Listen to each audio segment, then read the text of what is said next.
Bienvenue sur le podcast de Joyce Meyer. Nous sommes heureux de vous retrouver. Chaque jour, des encouragements pour recharger vos batteries, vous inspirer et vivre une vie épanouie.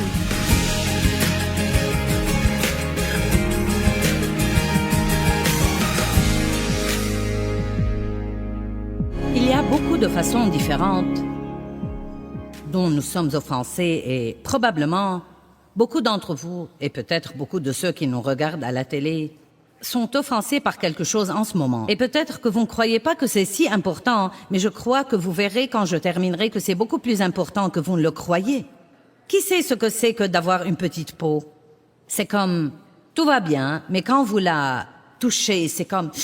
Et ensuite, vous croyez que tout va bien.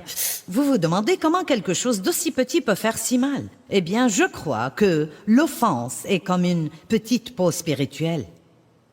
Je crois que c'est comme avoir une petite peau dans votre esprit où il y a cette petite irritation-là, cette petite chose qui vous embête et continuez à penser « Oh, ça n'a pas d'importance du tout ». Mais vous savez, c'est les petits renards qui ravagent les vignes. Et Dieu ne veut pas que nous soyons offensés. Nous pouvons nous offenser des gens. Nous pouvons nous offenser de Dieu. Nous allons en parler un peu ce week-end. Vous savez, il y a des gens qui... Ils aiment Dieu, ils croient en Dieu. Ils vont à l'église, mais la vérité est qu'ils sont un petit peu vexés, un petit peu embêtés parce que Dieu n'a pas exaucé leurs prières. Leur vie n'a pas pris la tournure qu'elle aurait dû prendre. Dieu les a un peu déçus. Vous savez, il n'y a aucune raison d'être déçu de Dieu parce que Dieu est parfait et tout ce qu'il fait pour nous est juste. C'est nous qui gaffons, et même si votre vie n'a pas pris la tournure qu'elle aurait dû prendre, cela ne veut pas dire que le plan de Dieu n'est pas meilleur que le vôtre si seulement vous lui cédiez. Amen. Et nous pouvons nous offenser de nous-mêmes. Je vais faire tout un enseignement là-dessus pendant que je suis ici. Nous nous offensons du gouvernement. Oui, il en est beaucoup question aujourd'hui, bonté divine. Nous nous offensons parce que nous avons des ennuis dans notre vie. Nous nous offensons des magasins où nous faisons nos courses. Magasins de vêtements, de l'épicerie. Un jeune homme a partagé ceci avec moi l'autre jour et j'ai pensé qu'il ne sait vraiment pas que cela lui fait du mal ou pourrait même poser un problème. Et il a raconté qu'il avait pris sa voiture pour la réparer. Et là où il l'a prise, on a estimé le coût à $3 000 et il a trouvé que c'était cher et il l'a donc prise autre part et on l'a réparée pour $1 000. Donc, il doit passer devant ce premier lieu où il est allé 3 fois par jour en allant au travail, en sortant déjeuner et en revenant et il a dit « Ils m'ont tellement exaspéré. » Il a dit « Je les ai exclus complètement de ma vie et quand je roule par là maintenant, je ne les vois même pas. » Et j'ai pensé « À quoi cela servirait-il » Cela ne va pas les obliger à déménager. Le seul à qui ça fera du mal, c'est toi. Car chaque fois que tu roules par là, ta petite peau spirituelle dira « Aïe, ouh, oh !» Et nous ne comprenons même pas ce que c'est. Nous nous offensons du trafic, nous nous offensons des prix élevés. La parole de Dieu peut nous offenser si nous ne voulons pas l'écouter, car nous ne voulons vraiment pas lui obéir. Un pasteur qui prêche sur le don peut nous offenser si nous ne voulons vraiment pas donner. Amen. Matthieu 24, 10, le premier verset. Merci Seigneur pour la parole. Nous aimons ta parole. Amen. Matthieu 24 parle des signes de la fin des temps. Et un des signes de la fin des temps, il dit « Plusieurs seront offensés. Plusieurs seront offensés et commenceront à déserter et à se méfier de celui à qui ils devraient obéir, et ils trébucheront et succomberont. » Laissez-moi vous expliquer ce que signifie trébucher et succomber. Le mot « offense »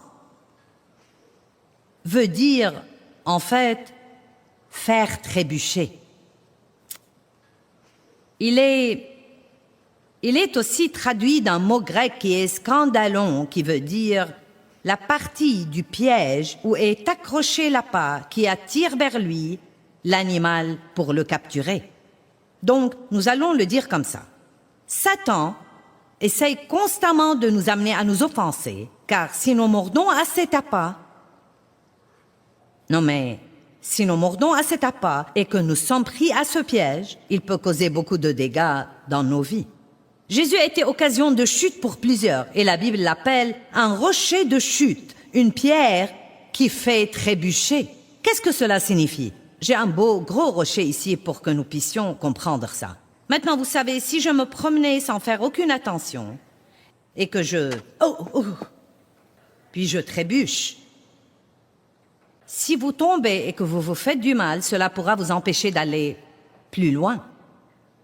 Et on pourrait dire que tout le long de notre chemin dans la vie, il y a toutes sortes de pierres d'achoppement. Un autre mot qui se traduit offense veut dire une petite pierre.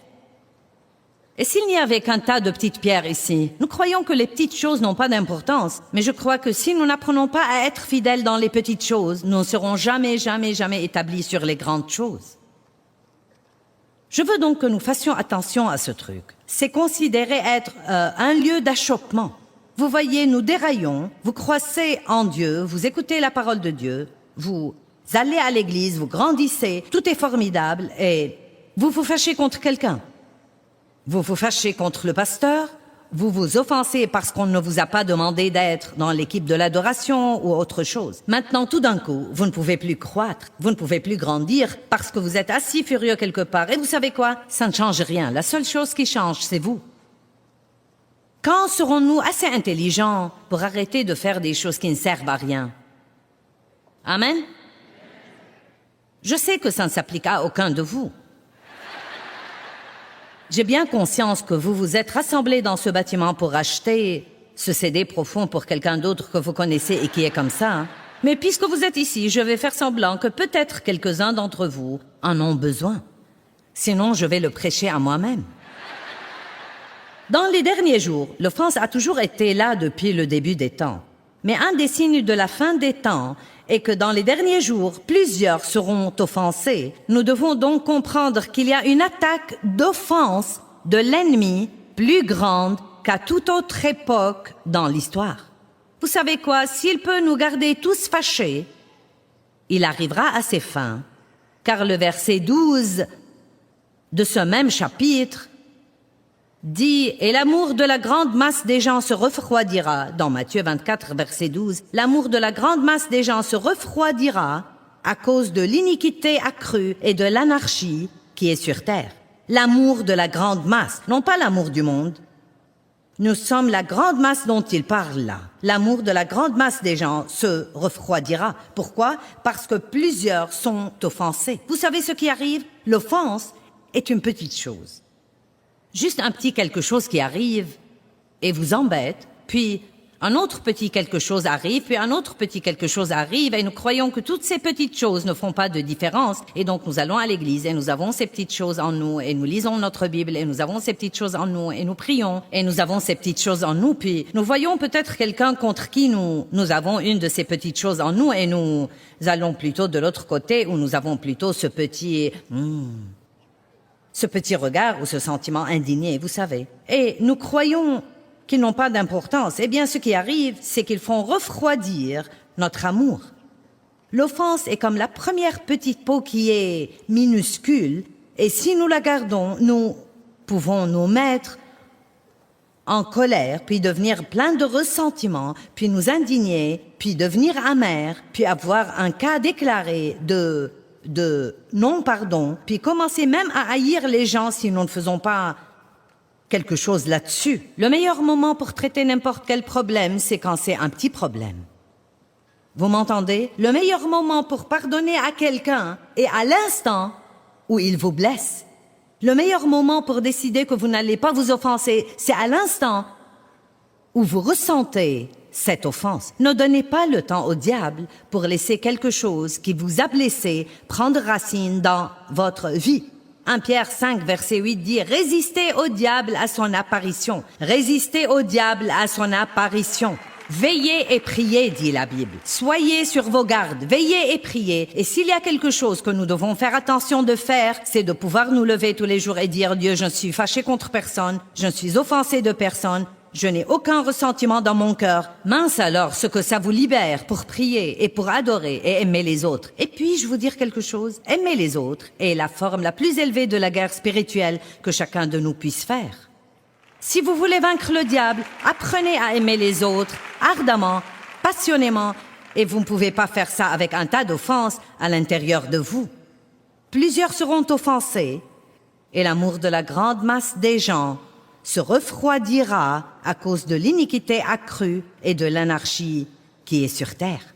Beaucoup de gens aujourd'hui dans notre société, incroyablement, sont offensés de Dieu. Non, mais ils sont offensés de l'idée de Dieu. Ils sont offensés des 10 commandements. Ils sont offensés de la prière. Eh bien, vous ne pouvez pas prier à l'école, cela m'offense. Vous ne pouvez pas avoir les 10 commandements, cela m'offense. Eh bien, puis-je vous dire pourquoi cela les offense? Parce qu'ils ne veulent pas y obéir. La seule raison pour laquelle quiconque est offensé par Jésus est simplement qu'ils ne veulent pas se soumettre à ce qu'il leur demande de faire. C'est la rébellion qui cause ça. Comment pouvez-vous trouver quelque chose qui ne va pas chez Dieu? Non, mais c'est vraiment comme... C'est de l'ignorance dans sa pire forme. Comment pouvez-vous trouver quelque chose de mauvais chez Dieu? Il n'y a rien de ce qu'il dit ou fait qui ne soit pas bon. Et toute chose, chacune de toutes ces choses que Dieu nous demande de faire ou de ne pas faire, ce n'est pas pour lui, c'est pour nous-mêmes. Il essaye de nous montrer comment faire pour avoir une vie meilleure. Même en vous prêchant tout le week-end, ne vous offensez pas, ce n'est pas pour Dieu. C'est pour vous. C'est pour vous, car moins nous nous offensons dans la vie, plus notre vie sera bonne, plus nous serons vraiment heureux, plus nous aurons la paix et la joie, plus nous aimerons les gens qui nous entourent et moins le diable aura autorité sur nous dans notre vie. Tout ce que Dieu nous demande de faire.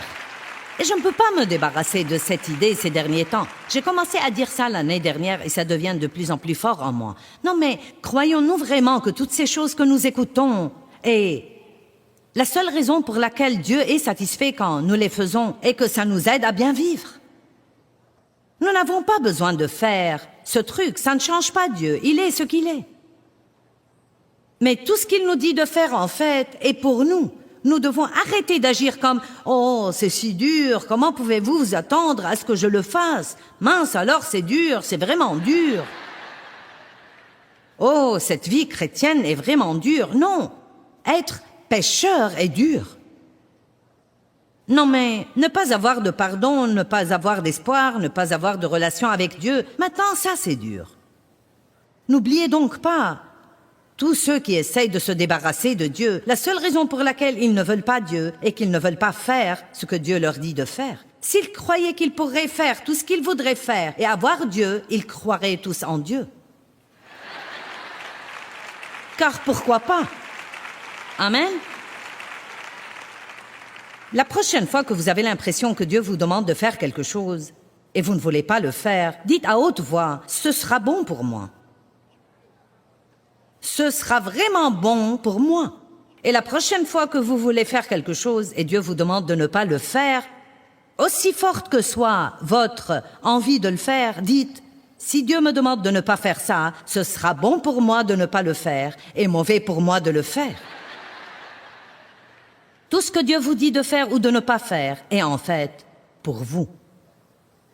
Garde ton cœur plus que toute autre chose, car de lui viennent les sources de la vie. Philippiens 1, 9 et 10. Et voici ma prière, dit Paul, voici ma prière, que votre amour abonde de plus en plus et s'étende vers son développement complet en connaissance et en perspicacité, et que votre amour se manifeste dans une plus grande profondeur de connaissance et de discernement plus complet, pour que vous appreniez à discerner ce qui est essentiel et à approuver et estimer ce qui est excellent et de valeur réelle, reconnaissant le plus noble et le meilleur et discernant les différences morales, afin que vous soyez non corrompus et purs et infaillibles et irréprochables, pour qu'avec des cœurs sincères et certains et sans tache, vous puissiez vous approcher du jour de Christ sans trébucher ni amener les autres à trébucher. N'oubliez pas, l'offense est une pierre d'achoppement. C'est quelque chose qui nous fait trébucher et qui nous fait chuter quand nous devrions faire des progrès. Et il dit, voici ma prière, que votre amour abonde de plus en plus et que vous ne vous offensiez pas, que vous n'offensiez pas. Laissez l'amour vous garder à tout moment dans une situation où vous aimez les gens plutôt que d'en être fâché. Et Paul dit, voici ma prière, que votre amour abonde de plus en plus. J'ai étudié la marche dans l'amour pour beaucoup d'années et j'en ai besoin. Je l'étudie de façon régulière parce que nous sommes par nature très égoïstes et égocentriques. Et donc je trouve qu'étudier l'amour me fait du bien et me rend heureuse plus que n'importe quoi d'autre. J'ai découvert que plus j'aime les autres, plus je suis heureuse. Je ne sais pas comment fonctionnent ces maths, mais c'est la vérité. Plus vous aimez les autres, plus vous vous oubliez, plus vous arrêtez d'essayer de faire les choses pour vous-même et que vous les faites pour les autres, plus Dieu fera pour vous et plus vous serez heureuse. C'est tellement bizarre, n'est-ce pas? Ça a peut-être l'air d'une chose de Dieu. Car la plupart des choses que Dieu fait ne sont pas calculées selon le système du monde. Les premiers seront les derniers seront les premiers. Si vous voulez plus, donnez une partie de ce que vous avez. C'est comme, quoi encore? Si vous voulez être heureux, n'essayez pas de vous rendre heureux. Rendez quelqu'un d'autre heureux et vous serez heureux. C'est comme, waouh, et ça marche vraiment. Le psaume 119, 165 dit, grande est la paix de ceux qui aiment ta loi. Rien ne les offensera ni les fera trébucher. Maintenant, parlons de nouveau des types d'offenses. 7 types d'offenses. Nous pouvons nous offenser. Ne t'en offense pas, nous disons. Ne t'offense pas. Eh bien, voyez, quand nous avons la possibilité de nous offenser, c'est à prendre ou à laisser. Nous ne sommes pas obligés de la prendre. Ce n'est pas parce que l'occasion est là pour nous offenser que nous devons la prendre. En fait, nous pouvons même dire à voix basse, « Je ne vais pas prendre ça. » Je refuse de m'offenser. Je n'ai pas le temps de toucher à ça. Savez-vous que l'offense, comprenez bien ça. Si vous oubliez toute chose, car je sais que parfois nous écoutons ces sermons et nous venons et nous aimons être là et nous écoutons même, mais le lendemain, si nous pouvons nous rappeler 3 phrases, nous sommes bénis. Dieu merci pour le message enregistré. Donc, si vous avez un message qui veut dire beaucoup pour vous et que vous l'aimez, vous pouvez l'écouter maintes et maintes fois jusqu'à ce que vous le compreniez finalement. Amen? Mais essayez de vous rappeler ceci. L'offense est complètement improductive. Elle vous vole votre paix, votre joie, votre énergie, votre puissance, et peut même vous voler votre santé, et pourtant elle ne produit absolument rien. Pourquoi donc nous embêter avec quelque chose d'aussi inutile? Que quelqu'un dise Amen. Donc, nous pouvons nous offenser et nous pouvons offenser. Et nous devons faire attention à ça aussi, non mais le fait de penser un peu avant de dire quelque chose peut épargner à tant de gens de devoir essayer de lutter pour ne pas être blessés. Nous devons toujours penser un petit peu avant d'ouvrir nos bouches et de laisser les mots s'écouler. Les gens s'offensent de la vérité. Ils s'offensent des ennuis. Ils s'offensent de Dieu. Nous pouvons offenser le Saint-Esprit. La Bible dit, n'attristez pas, ne vexez pas, ne chagrinez pas ou n'offensez pas le Saint-Esprit. Vous savez, l'idée même d'offenser le Saint-Esprit devrait vraiment mettre la crainte révérentielle de Dieu en chacun de nous. Qui voudrait par exemple offenser le Saint-Esprit? Et vous savez, si vous étudiez les versets là-dessus dans Éphésiens 4, verset 30, c'est très clair que la chose qui offense le Saint-Esprit est quand nous nous querellons et que nous restons fâchés et que nous n'avons pas la paix et nous ne marchons pas dans l'amour. Je crois que plus que tout, Dieu veut que son peuple s'entende bien. Nous avons besoin d'union et non pas de désunion, car là où il y a l'union, il y a l'onction et la bénédiction. Nous ne parlons pas assez de l'onction dans l'Église et nous avons besoin de l'onction de Dieu. Certains jeunes croyants dans le monde ne savent même pas ce que c'est que l'onction et Christ est loin. L'onction est la puissance et la présence de Dieu. Si je n'avais pas l'onction de Dieu, je ne sais pas ce que je ferais, parce qu'en fait, je ne fais rien de spécial. Je parle beaucoup.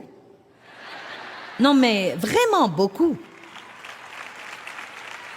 les mots qui sortent de ma bouche feraient mieux d'être loin. Et écoutez bien ce que j'ai appris. Je ne peux pas avoir de conflit à la maison. Je ne peux pas porter d'offense dans mon cœur. Je ne peux pas être fâchée et être ointe, et vous non plus.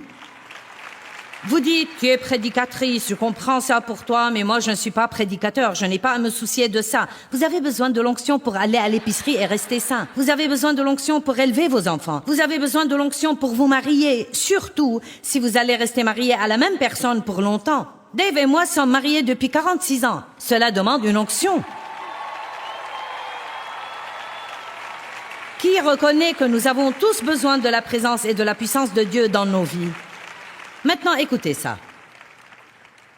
Il n'y aura pas d'offense dans le ciel. Matthieu 13, 41 dit « Quand Christ enverra ses anges, ils ramasseront toutes les causes d'offense. Elles n'iront pas au ciel avec vous. » Parlons de l'amour pour quelques minutes. Vous savez, l'offense est comme cette petite peau spirituelle qui nous empêche de vraiment aimer les autres. Et quand nous avons le non-pardon ou... J'essaie de ne pas parler du non-pardon ce soir. Je veux parler de ce qui, selon moi, le précède. Je veux parler de ces petites peaux que je crois que nous avons et auxquelles nous ne prêtons pas attention et qui ensuite deviennent de grands problèmes dans notre vie. Et elles affectent notre relation avec Dieu, elles affectent nos prières, elles affectent notre adoration. Mais parce que nous ne traitons pas les petits trucs, qui reconnaît que parfois nous ne les traitons pas car nous croyons qu'ils ne sont pas importants? Tu m'as offensé. Ce n'est pas ma faute que je sois offensé. Tu m'as offensé. Mais voici ce qu'il y a. Chacun d'entre nous devrait prendre la responsabilité de sa vie. C'est ma responsabilité devant Dieu de recevoir sa grâce pour ne pas être offensé. Ça m'est égal si vous avez essayé de me blesser, et même si vous l'avez fait exprès, je dois être responsable pour ne pas prendre ça. Et ce que nous faisons, c'est que nous reprochons ce que nous ressentons aux autres. Je suis offensé, mais toi tu m'as offensé. Je ne dois pas changer, tu dois changer. Tu dois m'aider à me sentir bien et je ne me fâcherai jamais.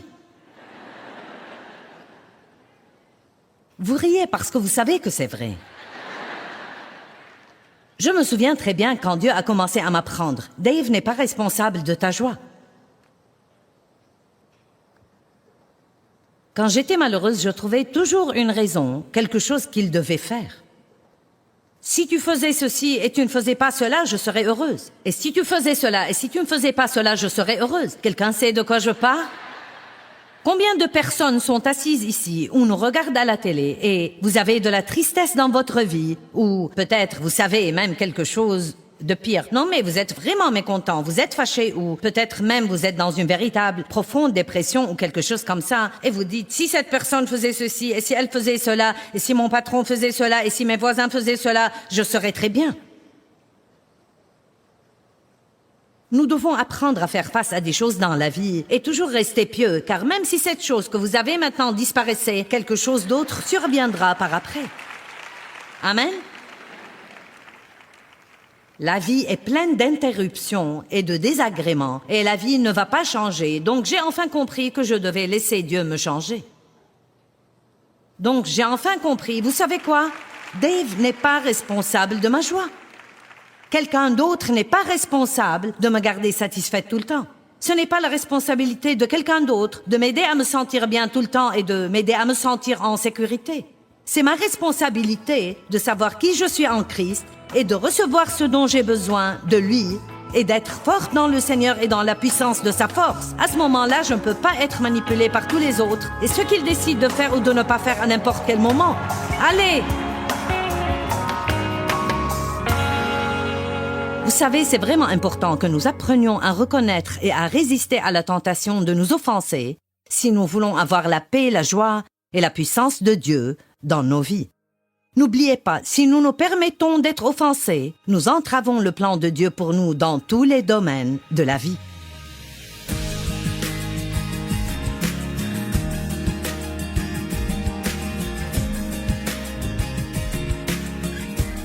Merci beaucoup d'avoir écouté. Si vous souhaitez faire découvrir les podcasts du Joyce Meyer à vos amis, abonnez-vous à notre chaîne et écrivez-nous un commentaire. Merci d'avance. On se retrouve bientôt pour d'autres encouragements.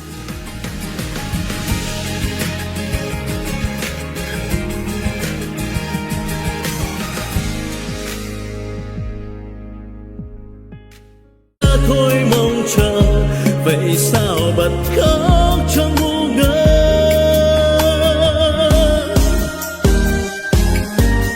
Vẫn thế đây bao lâu nay em không hay, chỉ một mình anh ngồi khóc. Nước mắt đây riêng nơi đây em không hay, sự thật là anh nhớ em. Ngày giờ đã xa, lời hẹn ước đâu rồi.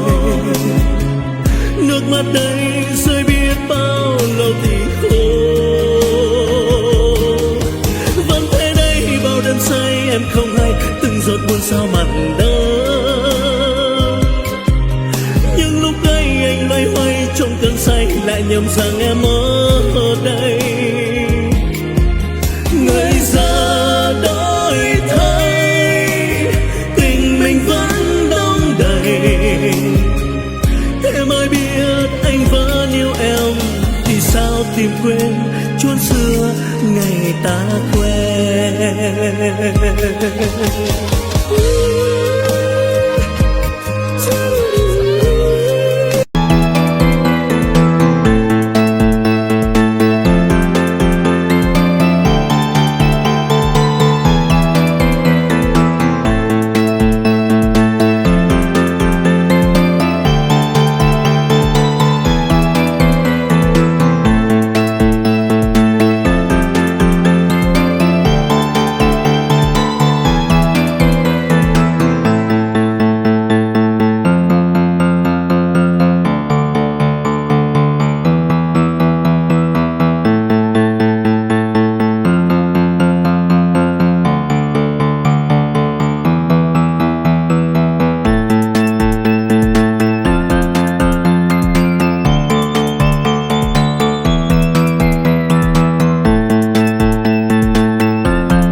diệp chơi